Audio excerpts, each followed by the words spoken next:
Good morning बच्चों। MES की online class में आप सबका स्वागत है। तो मैं मिश्रा सर आप सबको क्लास 3 की हिंदी पढ़ा रहा हूँ। तो मैंने पहले वीडियो में आपको पाठ 1 कविता अपना देश है सबसे प्यारा पढ़ा दिया है ना। ये सब बच्चों को याद भी हो गया होगा। अगर नहीं याद होगा तो उस वीडियो को बार बार आप देखिए, साथ साथ गुनगुनाइए उसको और लिखिए भी, ठीक। तो इस तरीके से आपको याद हो जाएगा। अब अगले वीडियो में मैं आपको पाठ 2 आज पढ़ाऊंगा, ठीक है ना। तो सभी बच्चे पाठ 2 खोल लें, ठीक है ना। ये आपका पाठ 2 जियो और जीने दो। पाठ का क्या नाम है? जियो और जीने दो। तो सभी बच्चे इस पाठ को खोल लें, ठीक। खुल गया पाठ आपका। चलिए पेज नंबर 8 पर आप देखें। तो पहले आपको पाठ का सारांश बताते हैं। जियो और जीने दो, जैसे पाठ का नाम है जियो और जीने दो। जियो मीन्स खुद जीवित रहो और जीने दो का मतलब हमें दूसरों को भी जीने दो, ठीक है ना। ईश्वर ने सारे जीवों को बनाया ना, भगवान ने सारे जीवों को बनाया है। तो क्योंकि इस जीवन पर सबका अधिकार है ना, तो हमें भी जीने का अधिकार है, अन्य लोगों को भी जीने का अधिकार है। तो इस पाठ से यह शिक्षा जाती है कि हमें खुद जीना चाहिए और दूसरों को भी जीने देना चाहिए। जो प्राकृतिक नियम है, ठीक है ना, उसका हमें पालन करना चाहिए। यानी हमें दूसरे जीवों को सताना नहीं चाहिए, उनको मारना नहीं चाहिए। तो इसी के बारे में ये पाठ है। आइए हम आप इसको अच्छे से पढ़ें, समझें, ठीक है। तो पहले सबसे पहले आपका कठिन शब्द है, ठीक है ना। बॉक्स में देखिए लिखा गया है कठिन शब्द। बॉक्स बना है ना, तो इसमें है पहले कठिन शब्द दिया गया है। इसका उच्चारण करिए सब में लोग मेरे साथ। त ल ह टबड़ी मात्रा टी, तलहटी। क्या लिखा गया है? तलहटी। फिर अगला शब्द है आस पास, ठीक। नेक्स्ट वर्ड यानी अगला शब्द तालाब। अगला शब्द है परेशान। सभा, सभापति, दुश्मनी, शाल, समस्या। इसमें आधा सा है ना, समस्या, समझदार। तो ये आपके कठिन शब्द हैं, इसको सबसे पहले आपको पढ़ना है, ठीक है ना। इसके बाद आपका है शब्दार्थ। आप कक्षा 2 में पढ़े थे पाठ, तो इसमें कुछ नए शब्द आए हैं। आप क्लास 3 में चले गए ना, तो इसमें कुछ नए शब्द आए हैं जिसका अर्थ हो सकता है आपको न मालूम हो, कठिन लग रहा हो। तो आइए पीछे पेज नंबर खोलेंगे आप 12 यानी 12 नंबर पर सभी बच्चे खोल लेंगे, ठीक है ना। ये लिखा गया है शब्द बोध, ठीक है। शब्द बोध मतलब शब्द का ज्ञान इसमें कराया गया है। आपको कुछ नए शब्द आए हैं, उसका मतलब क्या होता है। जैसे यहाँ पर है तलहटी। क्या है? तलहटी है ना। तलहटी का मतलब होता है तल या आकार, ठीक है ना। दूसरा है आसपास। आसपास का मतलब निकट। फिर है तालाब। तालाब का मतलब होता है जलाशय। जलाशय मीन्स मतलब जल धन आशय, जलाशय यानी ऐसा गड्ढा जो जिसमें पानी भरा हो, ठीक है ना। यानी इसको बोलते हैं जलाशय। तालाब यानी उसको हम जलाशय भी कहते हैं। परेशान, परेशान मीन्स दुखी। परेशान मीन्स क्या होता है? दुखी। अगला है सभापति। सभापति, पति मीन्स होता है मालिक। सभापति सभा का मालिक यानी सभा का अध्यक्ष, ठीक है ना। सभापति सभा का अध्यक्ष। अगला शब्द है आपका दुश्मनी। दुश्मनी मीन्स होता है बैर या शत्रुता। बैर या शत्रुता।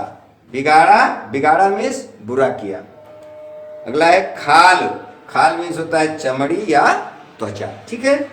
अगला है समझदार। समझदार मीन्स होता है सयाना। तो गांव में सयाना बोलते हैं या बुद्धिमान बोलते हैं, ठीक है ना। समझदार में सयाना या बुद्धिमान। अगला शब्द आपका चालाकी। चालाकी मीन्स चतुराई। चालाकी मीन्स क्या होता है? चतुराई। तो ये आपका कठिन शब्द हो गया, यानी शब्दार्थ। जो कठिन शब्द थे उनके शब्दार्थ हो गए। इसे आपको पढ़ना है और याद करना है। आइए इस पाठ को पढ़ा जाए, ठीक है ना। पेज नंबर 8 पर पुनः खोलिए सभी बच्चे। मैं पढ़ रहा हूं, उंगली रखिए, पढ़िए और इसको समझिए। एक विशाल पहाड़ की तलहटी में एक घना वन था। विशाल मीन्स बड़ा होता है, आप सब जानते हैं। पहाड़ की तलहटी में यानी तल में, निचले भाग में एक घना, घना मीन्स बहुत, जिसमें पेड़ हैं थे, यानी नजदीक नजदीक जिसमें पेड़ थे, ऐसे एक घना वन था। वन मीन्स जंगल। उस वन में शेर, चीता, भेड़िया, हाथी, बंदर आदि अनेक जानवर रहते थे। वन से कुछ दूर खेत थे। खेतों के बीचों बीच एक छोटा सा गांव था। वहीं वन के निकट खेतों के किनारे एक तालाब भी था। उस तालाब के आसपास अनेक छोटे जंतु जैसे हिरण, खरगोश, मोर, बकरी, भेड़, सारस आदि रहते थे। कभी कभी उन खेतों में काम करने वाले किसान उस तालाब के पास आते थे। उस तालाब के पास कौन आते थे? किसान आते थे और इन छोटे पशु पक्षियों को पकड़कर ले जाते थे। यानी वो किसान जो है इन छोटे पशु पक्षियों को पकड़कर ले जाते थे। इसी कारण से पशु पक्षी काफी परेशान थे। इस कारण से वहां के जो पशु पक्षी थे वो काफी दुखी थे, उनको दुख था। एक दिन इन पशु पक्षियों ने अपनी एक सभा बुलाई। इन पशु पक्षियों ने क्या बुलाई? एक सभा, यानी एक मीटिंग किया इन्होंने, एक बैठक बुलाई। सभा मीन्स बैठक। सब ने मिलकर सारस को सभापति चुना। सभापति किसको चुना? सारस को, ठीक है ना। देखिए ये बुक है आपकी, बुक में ये चित्र बना हुआ है, हाथी, शेर, हिरन, और ये देखिए सारस भी है ना, बंदर। तो इस चित्र में आप देख सकते हैं। तो किसको सभापति बनाया? सारस को। सभा की शुरुआत सारस ने की। सभा की शुरुआत किसने की? सारस ने की। बोला, भाइयों और बहनों, हम आज यहाँ किस लिए इकट्ठा हुए हैं यह आप सब जानते हैं। हमारे साथ इन इंसानों से, हमारे साथी इन इंसानों से बहुत परेशान हैं। आज हम इस बात पर विचार करेंगे। आप सब बारी बारी से अपनी परेशानी बताएं। परेशानी मीन्स कष्ट, दुख। सबसे पहले एक हिरणी आगे आई। सबसे पहले कौन आगे आई? एक हिरणी। बोली, महोदय, कुछ दिन पहले ये आदमी हिरण को पकड़कर ले गए थे। वे कल फिर आए थे और इस बार मेरे बच्चे को उठाकर ले गए। न जाने आदमी की हमसे क्या दुश्मनी है, यानी न जाने आदमी की हमसे क्या दुश्मनी है, यानी कौन सी शत्रुता है। हमने उनका क्या बिगाड़ा है, हमने उनका क्या बिगाड़ा है, यानी क्या बुरा किया है। ऐसा कहकर हिरणी रोने लगी। तभी तोता बोला, रो मत बहन। तोता क्या बोला? रो मत बहन, यानी बहन रो मत। आदमी का घर मैंने देखा है। आदमी का घर मैंने देखा है। वह पशु पक्षियों को अपने घर ले जाता है तो उनको अच्छा खाना देता है। उनके बच्चे हम पशु पक्षियों से बहुत प्यार करते हैं। आदमी बुरा नहीं होता, क्योंकि तोता लोग पालते हैं।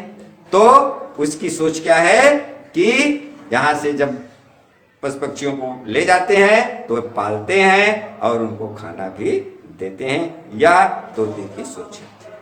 उसी समय एक भेड़ आगे आई। कौन आगे आई? एक भेड़। बोली, नहीं नहीं, आदमी बहुत बुरा जीव है। भेड़ क्या बोलता है? नहीं नहीं, आदमी क्या बोलती है कि आदमी बहुत बुरा जीव है, वापस पक्षियों को पकड़ कर ले जाता है और उन्हें मार देता है। मेरे परिवार के कितने ही सदस्य उसने मार डाले हैं। आदमी हमें मारकर हमारा मांस खा जाता है। वह हमारे बालों और हमारी खाल से अपने लिए अनेक तरह की चीजें बनाता है। तभी एक बकरी बोल उठी, हाँ हाँ, भेड़ ठीक कहती है। इसके बाद मुर्गी की बारी आई। वह बोली, बहन, आदमी तुम्हारे बच्चों को मार देता है, पर मेरे तो अंडे भी नहीं छोड़ता, अंडे भी खा जाता है, और हम मुर्गे मुर्गियों को भी मारकर खा जाता है। बताइए तो हमने आदमी का क्या बिगाड़ा है? क्या कहा उसने? कहा कि हमने आदमी का क्या बिगाड़ा, यानी आदमी का क्या बुरा किया है। खरगोश ने आगे बढ़कर कहा, ये सब ठीक कहते हैं। एक तरफ वन के हिंसक पशु शेर और भेड़िए हमारे साथियों को मारकर खाते हैं। हिंसक में हिंसा करने वाले, मारने वाले पशु जानवर, शेर और भेड़िए हमारे साथियों को मारकर खाते हैं, यानी ये हमारे साथियों को मार करके खा जाते हैं। और दूसरी तरफ यह आदमी, और दूसरी तरफ ये आदमी है, ये भी हम सबको मार करके खाता है। सारस बोला, शेर और भेड़िए की तो बात समझ में आती है। सारस क्या बोला? शेर और भेड़िए की तो बात समझ में आती है। भगवान ने उनको बनाया ही ऐसा है कि वे घास पत्ते नहीं खा सकते। वे घास पत्ते नहीं खा सकते क्योंकि वे मांसाहारी हैं। पर आदमी के पास तो खाने के लिए बहुत सी वस्तुएं हैं। ठीक, वह मांस ना भी खाए तब भी जीवित रह सकता है, फिर वह पशु पक्षियों को क्यों खाता है? हम अपने साथियों को आदमी से कैसे बचाएं? सारस क्या बोला कि शेर और भेड़िए की तो बात समझ में आती है, यानी भगवान ने उनको ऐसा बनाया ही है कि वे घास पत्ते नहीं खा सकते, तो वे जो है मांस ना भी खाएं तो कैसे जीवित रहेंगे? यानी उनको तो भगवान ने मांसाहारी बनाया है, तो वो तो मांस नहीं खाएंगे तो जीवित नहीं रहेंगे। ये तो बात समझ में आती है। अगली लाइन देखिए, सब पशु पक्षी एक साथ बोल उठे, बस यही तो परेशानी है जिसका हमें हल ढूंढना है। फिर सब चुप हो गए। सब बोले कि जो आदमी हम लोगों को मार कर खाता है, तो यही परेशानी है जिसका हमें हल ढूंढना है, यानी इसका हल निकालना है। फिर सब चुप हो गए, यानी सब शांत हो जाते। कुछ देर बाद एक मोर बोला, मोर की बारी आई। वह बोला, मैंने सुना है कि एक बार शेर से तंग आकर हमारे साथी पशुओं ने एक ऐसी ही सभा बुलाई थी। सभा के बाद खरगोश ने सब पशुओं को शेर से बचाया था। इस बार भी खरगोश को आदमी के भेजो। इस बार भी खरगोश को आदमी के भेजो, यानी आदमी के पास भेजो। कहा कि एक बार जो है खरगोश और शेर और खरगोश की कहानी आप लोगों ने सुना है ना। वह शेर जो है जंगल के सभी जानवरों को मारता था ना, तो सब लोगों ने सभा बुलाई थी और उसमें जो है खरगोश को भेजा था। और खरगोश अपनी बुद्धि के बल से उस शेर को जो है कुएं में गिरा देता है, और इस प्रकार से सभी जंगल के पशु पक्षी बच जाते हैं और शेर मर जाता है। तो वही इस पाठ में आया है। इस बार भी खरगोश को आदमी के पास भेजो। खरगोश बोला, ना बाबा ना, शेर की बात अलग है। खरगोश क्या बोलता है? ना बाबा ना, नहीं भाई नहीं है। बाबा शब्द आया है, जिसे हम लोग कहते हैं नहीं भाई नहीं ना, शेर की बात अलग है। शेर की बात तो भाई दूसरी है, वह जानवर है, उसमें बुद्धि नहीं है, उसमें बुद्धि नहीं होती। लेकिन इसलिए वह मेरे साथी खरगोश की बातों में आ गया था। यानी वह शेर तो हमारे साथी खरगोश की बातों में आ गया था, लेकिन आदमी तो बहुत बुद्धिमान है, आदमी बहुत बुद्धिमान है, यानी बहुत बुद्धि वाला है। उसके साथ चालाकी नहीं चलेगी, उसके साथ जो हमारी होशियारी है ना वो चलने वाली नहीं है। सारस ने कहा भाइयों खरगोश सही कहता है, सारस ने कहा भाइयों खरगोश सही कहता है, आदमी बहुत समझदार होता है, हमें आदमी से बातचीत करके उसे समझाना चाहिए। सारस ने क्या कहा कि हमें आदमी से बातचीत करना चाहिए और उसे समझाना चाहिए। उसके भोजन के लिए ईश्वर ने अनाज, फल और सब्जियां दी हैं, यानी भगवान ने उसके लिए अनाज बनाया है, फल बनाया है, सब्जियां आदि इसका प्रबंध किया है। वह दूध भी पीता है, फिर उसे अंडे और मांस खाने की क्या आवश्यकता है, फिर उसे अंडे और मांस खाने की क्या जरूरत है, यानी उसको कोई जरूरत नहीं होती है। वह बिना अंडे और मांस खाए भी जीवित रह सकता है, स्वस्थ रह सकता है। देखिए जब हाथी जैसा विशाल जंतु बिना मांस खाए इतना ताकतवर बन सकता है, उदाहरण देता है, देखिए जब हाथी जैसा विशाल जंतु, हाथी जैसा बड़ा जानवर बिना मांस खाए भी क्या खाता है, तो पत्तियां खाता है ना, इतना ताकतवर बन सकता है, तो आदमी फल सब्जियां खाकर और दूध पीकर क्यों नहीं ताकतवर बन सकता। यानी मनुष्य अगर फल सब्जियां खाए, दूध पिए तो वह ताकतवर बन सकता है। उसे हम पशु पक्षियों से मित्रता करनी चाहिए। क्या कहा उसने कि उसे यानी मनुष्य को, आदमी को हम पशु पक्षियों से मित्रता करनी चाहिए, हमें मारना नहीं चाहिए, हमारी रक्षा करनी चाहिए। एक बकरी का मेमना भी सभा में अपनी माँ के साथ बैठा हुआ, मेमना बकरी के बच्चे को मेमना कहते, वो भी सभा में बैठा हुआ था, वह सारी बातें सुन रहा था। उसको यह बात बहुत अच्छी लगी कि एक छोटे से खरगोश ने साथी जंतुओं को शेर के चंगुल से बचाया, यानी चंगुल से बचाया था, यानी शेर से उसको छुटकारा दिलाया था, बचाया था। वह बोला माँ मुझे भी तो बताओ कि खरगोश ने जानवरों को शेर से कैसे बचाया था। वह बोला, कौन बोला, मेमना, माँ मुझे भी बताओ, मुझे भी बताइए कि उस खरगोश ने जानवरों को शेर से कैसे बचाया, किस प्रकार उसने शेर से जानवरों को बचाया। बकरी बोली चुप, चुप भी शांत हो जा, बकरी बोली चुप यानी शांत हो जा, अभी नहीं, मैं घर जाकर उसकी कहानी तुझे सुनाऊंगी। उसको रोकती है कि मैं घर जाकर उसकी कहानी तुझे सुनाऊंगी, यानी बताऊंगी, अभी समय नहीं है। ऐसा मैंने आपको बताया था ना अभी। तभी कुछ आदमी तालाब की ओर आते दिखाई देते हैं। उसी समय कुछ आदमी तालाब की तरफ आते हुए दिखाई देते, उन्हें देखते ही सभी जानवर भाग खड़े। जैसे ही आदमियों को देखा तो सभी जानवर डर करके और भाग खड़े हुए, यानी वहां से भाग गए। ठीक है, तो इसका मतलब कि वह आदमियों से डर गए कि अब आदमी आ रहे हैं कि इसमें से किसी को पकड़ ना ले। तो इस प्रकार से ये आपका पाठ समाप्त हुआ। इसको सभी बच्चे पढ़ें, इसमें से नकल लिखें और इसको समझें। तो इस कहानी से बच्चों हमें क्या शिक्षा मिलती है इस पाठ से, कि हमें यानी हम मनुष्यों को, इंसानों को जीव जंतुओं पर दया करनी चाहिए, उनको मारना नहीं चाहिए, उनको जहाँ तक हो सके उनको उनकी सेवा करें, यानी उनका पालन करें। अगर आप सेवा नहीं कर पा रहे हैं, उनको पाल नहीं पा रहे हैं, तो कम से कम उनको सताएं नहीं, उनको मारें।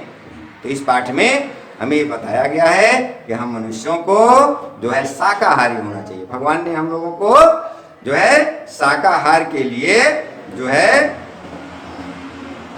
पैदा किया है यहाँ पर, ठीक है ना।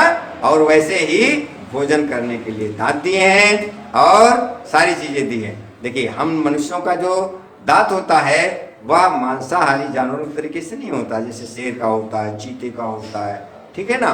तो उनके लिए तो मांस भगवान ने दिया है कि भाई आप मांस खा सकते हैं, लेकिन मनुष्य बिना मांस खाए भी रह सकता है, जैसा आपकी पाठ में बताया गया है।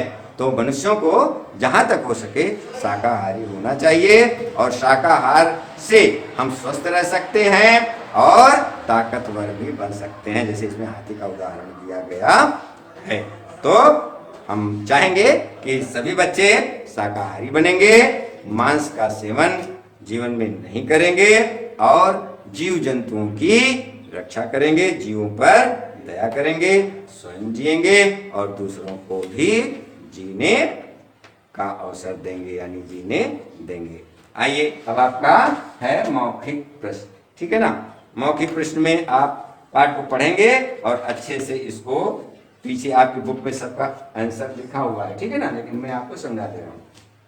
मौखिक प्रश्न 1 से 6 तक है। पहला प्रश्न है, पीछे देखिए, पहला प्रश्न है आपका, पहाड़ की तलहटी में क्या था।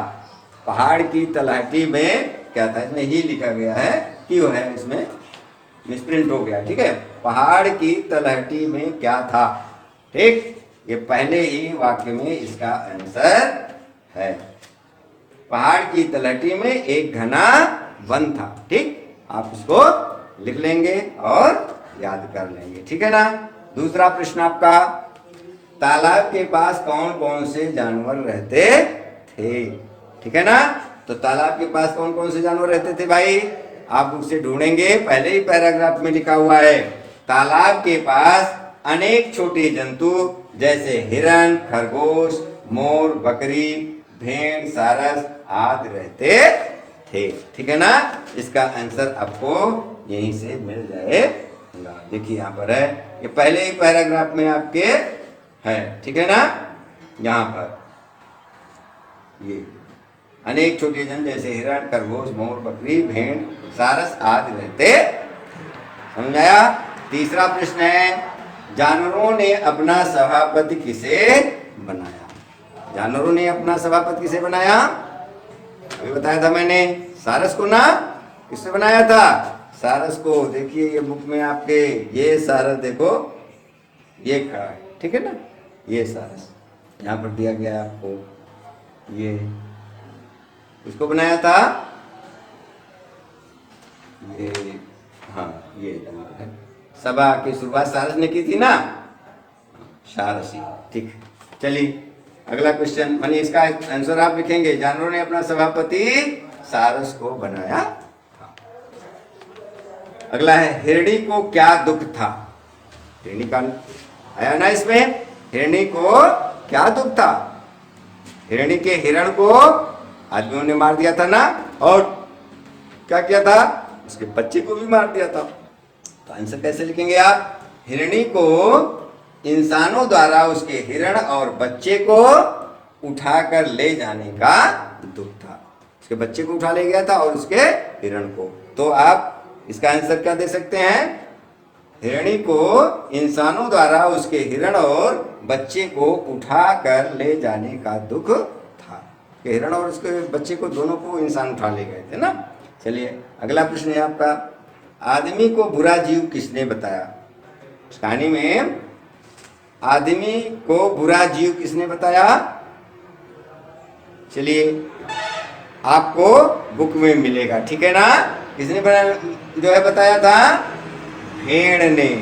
भेड़ ने बताया था ना, तो उत्तर लिखेंगे, आदमी को बुरा जीव भेड़ ने बताया था। बकरी के मेमने ने अपनी माँ से क्या पूछा, पूछा था ना, लास्ट वाले पैराग्राफ में है, क्या पूछा था, कहानी वही एक कहानी पूछा था ना इसकी, हाँ क्या पूछा था, बकरी के मेमने ने अपनी माँ से पूछा कि माँ मुझे भी बताओ कि खरगोश ने जानवरों को शेर से कैसे बचाया।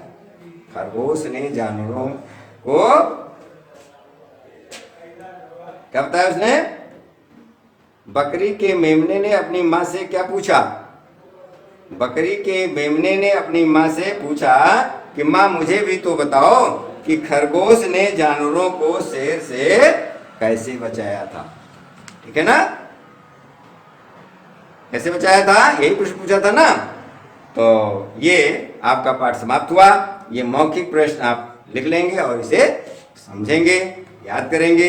ये आज का पाठ आपका समाप्त हुआ। अब आगे है कलम से लिखित। ये लिखित प्रश्न प्रश्नोत्तर आपको अगले वीडियो में लिखाया जाएगा और समझाया जाएगा। धन्यवाद।